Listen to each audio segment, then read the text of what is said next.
மாற்றம் மாற்றம்னு சொன்னீங்கல்ல, மாற்றம் என்னன்னு பார்ப்போம்.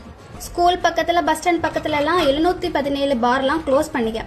அதுக்கப்புறமாட்டு ஸ்டார்ட் அண்ட் ஸ்டாப் ட்ரக்ஸ், ஸ்போர்ட்ஸை எடு ட்ரக்ஸை விடுன்னு தங்கிலீஷ்லாம் எழுதுனீங்க. ஆஹா என்னடா நல்ல விஷயம் அப்படின்னு நினச்சேன். இப்போ என்னன்னா பிரைவேட் பாருக்கெலாம் டைரக்டாக அனுமதி கொடுக்குறீங்க போலயே.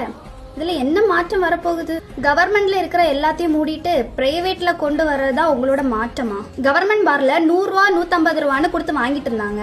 இனி 1000 ரூபா 2000 ரூபான்னு கொடுத்து வாங்கட்டும்னு விட்டுட்டீங்களா? நாங்க மதுவே வேண்டான்னு சொல்றோம், ஆனா நீங்க கவர்மெண்ட் நேம்ல வேணாம் பிரைவேட் நேம்ல வரட்டும்னு சொல்றீங்க. எதுக்கு நீங்க டாஸ்மாக்லாம் மூடுற மாதிரி மூடிட்டு பிரைவேட்ல ஓபன் பண்றீங்க? இதனால ஏதாவது நல்ல விஷயம் நடக்க போகுதா? அப்படி ஏதாவது நல்ல விஷயம் நடக்க போகுதுன்னா மக்கள் கிட்ட சொல்லுங்க இதுதான் விஷயம் அப்படின்னு. அப்படி சொல்லிட்டு ஓபன் பண்ணுங்க. மக்களை முட்டாள்னு நினைச்சிட்டு இருக்காதீங்க. எங்க தப்பு நடந்தாலும் கேள்வி கேட்போம். இப்ப மட்டும் ஏன் கேள்வி கேட்கற? முன்னாடி எல்லாம் எங்க போனேன்னா நீங்க தானே சொன்னீங்க இது நம்ம மக்கள் ஆட்சின்னு. அதான் மக்கள்ல ஒருத்தரா நான் கேள்வி கேட்கிறேன். இனி பாட்டிலுக்கு 10 ரூபான்லாம் சொல்லாதீங்க, பாட்டிலுக்கு 1000 ரூபாய் 2000 ரூபான்னு சொல்லுங்க.